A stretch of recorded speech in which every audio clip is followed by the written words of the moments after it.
ഇന്ന് നമ്മൾ കാണാൻ പോകുന്ന ഡൈവർട്ടിക്കുലോസിസ് അല്ലെ ഡൈവർട്ടിക്കുലൈറ്റിസ് എന്ന് പറയുന്ന സംഭവമാണ്. എന്താണ് ഈ ഡൈവർട്ടിക്കുലോസിസ്? ഡൈവർട്ടിക്കുലോസിസ് അല്ലെ ഡൈവർട്ടിക്കുലൈറ്റിസ് രണ്ടും രണ്ടാണ്. ഈ ഡൈവർട്ടിക്കുലം എന്ന് പറഞ്ഞാൽ നമുക്കിങ്ങനെ കോളൻ ഉണ്ട്, വയറില് അബ്ഡോമിനില്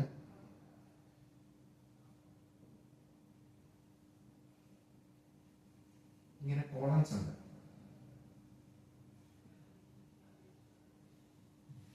ഇതിന് അസെൻഡിങ് കോളം എന്നാണ് പറയുന്നത്, ഇത് ട്രാൻസ്വേഴ്സ് കോളം, ഇത് ഡിസെൻഡിങ് കോളം. ഇതെല്ലാം വൻകുടലാണ്. ഇതിന്റെ ഈ ട്രാൻസ്വേഴ്സ് കോളത്തിന്റെ ഏറ്റവും ഡിസെൻഡിങ് കോളത്തിന്റെ ഏറ്റവും അവസാനമായിട്ട് ഇവിടെ ഒരു സിഗ്മോയിഡ് കോളം എന്ന് പറയുന്ന സംഭവം. ഈ സിഗ്മോയിഡ് കോളം കഴിഞ്ഞിട്ടാണ് റെക്ടത്തിലേക്ക് കണക്ട് ചെയ്യുന്നത്. അപ്പം ഈ ഡൈവർട്ടിക്കുലോസിസ് എപ്പോഴും കുലോസിസ് എപ്പോഴും വരുന്നത് എവിടെയാണ്?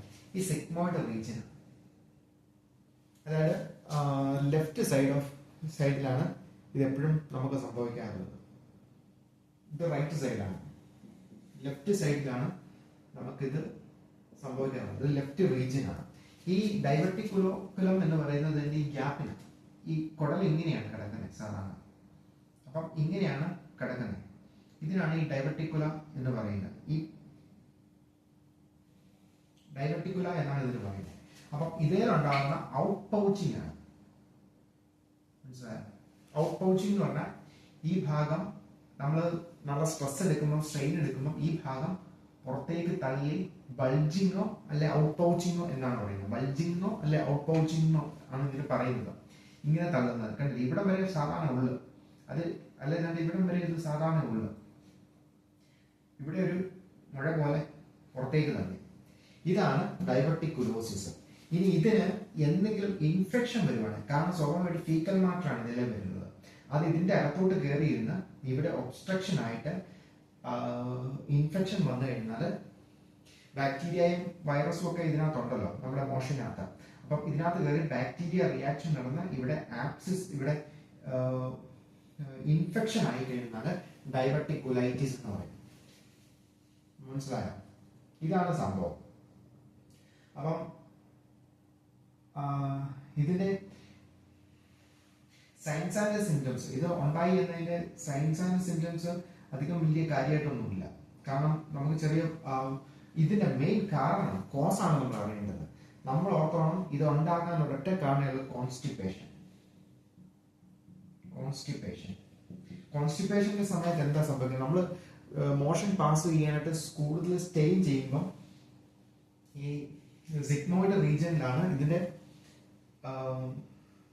പ്രഷർ മുഴുവൻ വരുന്നത്. അപ്പം ഇവിടെ ഈ സാധനം ഔട്ട് പൗച്ചിങ് ആവും. അപ്പൊ കോൺസ്റ്റിപ്പേഷൻ മാത്രമാണ്. അപ്പൊ കോൺസ്റ്റിപ്പേഷൻ കുറയ്ക്കാനുള്ള മെഡിസിൻസുകളും കാര്യങ്ങളുമാണ് നമ്മൾ ചെയ്യുന്നത്. എന്താ? നന്നായിട്ട് വെള്ളം കുടിക്കണം, drink a lot of water, laxative ഉപയോഗിക്കുക, പിന്നെ high fibre food, exercise, sedentary life style ഇതെല്ലാം കുറയ്ക്കണം. എക്സസൈസ് നന്നായിട്ട് ചെയ്യണം, സെഡൻറ്ററി ലൈഫ് കുറയ്ക്കണം. ഇതുപോലുള്ള കാര്യം കോൺസ്റ്റിപ്പേഷന്റെ മാനേജ്മെന്റിന് വേണ്ടത് അതൊക്കെയാണ്. അതാണ് ഇത് ഉണ്ടാകാതിരിക്കാൻ. കോൺസ്റ്റിപ്പേഷൻ ആണ് ഇതിന് കാരണം. പിന്നെ ഇതിന്റെ ക്ലിനിക്കൽ ആൻഡ് മാനിഫെസ്റ്റേഷൻ, ഇത് ഉണ്ടായ എന്തെല്ലാം ലക്ഷണങ്ങൾ കാണിക്കും? നമുക്ക് സാധാരണ കാണുന്ന പോലെ അബ്ഡോമൻ ഡിസ്റ്റൻഡഡ് ആവും, ഗ്യാസ് ഫോം ചെയ്യും, പിന്നെ പെയിൻ ഉണ്ടാവും. പെയിൻ എവിടെ ഉണ്ടാകുന്നത്? ക്രാമ്പിംഗ് പെയിൻ ആണ്, കടിച്ചു പിടിച്ചിരിക്കുന്ന പോലത്തെ പെയിൻ. ക്രാമ്പിംഗ് പെയിൻ ആണ് ഉണ്ടാകുന്നത് ഈ സിഗ്മോയിഡ് റീജിയനിലാണ് ഉണ്ടാകുന്നത്. മനസ്സിലായോ? ലോവർ സിഗ്മോയിഡ് റീജിയനിലാണ് ഈ പെയിൻ ഉണ്ടാകുന്നത്. പിന്നെ ഇത് ഇൻഫെക്ഷൻ ആയിട്ടുണ്ടെങ്കിൽ കുറച്ച് കഴിയുമ്പോൾ ഫീവർ, ചില്ല്, അതുപോലെ ഇൻഫെക്ഷന്റെ കാരണങ്ങളെല്ലാം വരും. ഒപ്പം നമുക്ക് nausea, vomiting, blood in the motion, ഇത്രയും സാധനങ്ങൾ, ഫ്രഷ് ബ്ലഡ് വരും. ഇതാണ് ഇതിന്റെ മെയിൻ ആയിട്ടുള്ള ലക്ഷണങ്ങൾ. ഇനി ഇതിന്റെ ട്രീറ്റ്മെന്റ് എന്താണെന്ന് വെച്ച് കഴിഞ്ഞാൽ നമ്മൾ കോൺസ്റ്റിപ്പേഷൻ മാനേജ് ചെയ്യലാണ് നമ്മൾ ഇതിന്റെ ട്രീറ്റ്മെന്റ്. ഇനി ഇതിന് ഒരു റിസ്ക് ഉള്ളത്, ഇത് ഈ ഔട്ട് പൗച്ചിങ് ആയ സാധനം ഇതിന്റെ കോംപ്ലിക്കേഷൻ ആണ്. ഈ സാധനം കൊണ്ട് നമുക്ക് ഭാവിയിൽ ഉണ്ടാകാൻ സാധ്യതയുള്ള ഒരു കോംപ്ലിക്കേഷൻ ആണ്. ഇത് ഇൻഫെക്ഷൻ ആയി പഴുത്ത് പൊട്ടി ഇവിടുന്ന് ലീക്കേജ് ഉണ്ടാവും. പെർഫോറേഷൻ എന്ന് പറയും.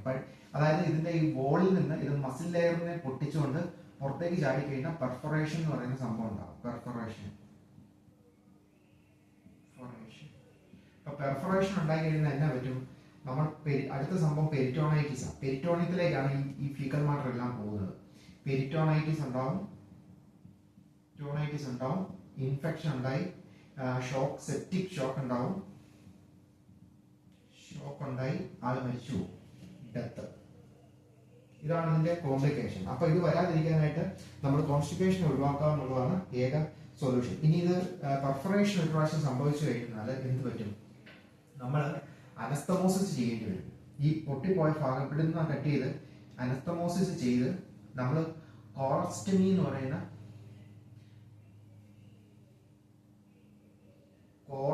ചെയ്യേണ്ടി വരും. അതായത് ഈ മോഷൻ പാസ് ചെയ്യാനായിട്ട് ഒരു ബാഗ് നോക്കിയിട്ട് നടക്കുന്ന ആൾക്കാരെ കണ്ടിട്ടില്ലേ? അതാണ് കോളസ്റ്റമി ചെയ്യേണ്ടത്. അങ്ങനെ കോളസ്റ്റമി ചെയ്ത് മോഷൻ പുറത്തേക്ക് വിടാനായിട്ടുള്ള മാർഗം ഉണ്ടാക്കി കൊടുക്കേണ്ടി വരും. അതാണ് ഇതിന്റെ സർജിക്കൽ ഇന്റർവെൻഷൻ. കാരണം ഇത് പെർഫറേഷൻ ആയി ഒരു രക്ഷയില്ലാതെ കയ്യിൽ നിന്ന് പോയാൽ ചെയ്യേണ്ട പ്രൊസീജിയർ അത് കോളസ്റ്റമി. Thank you.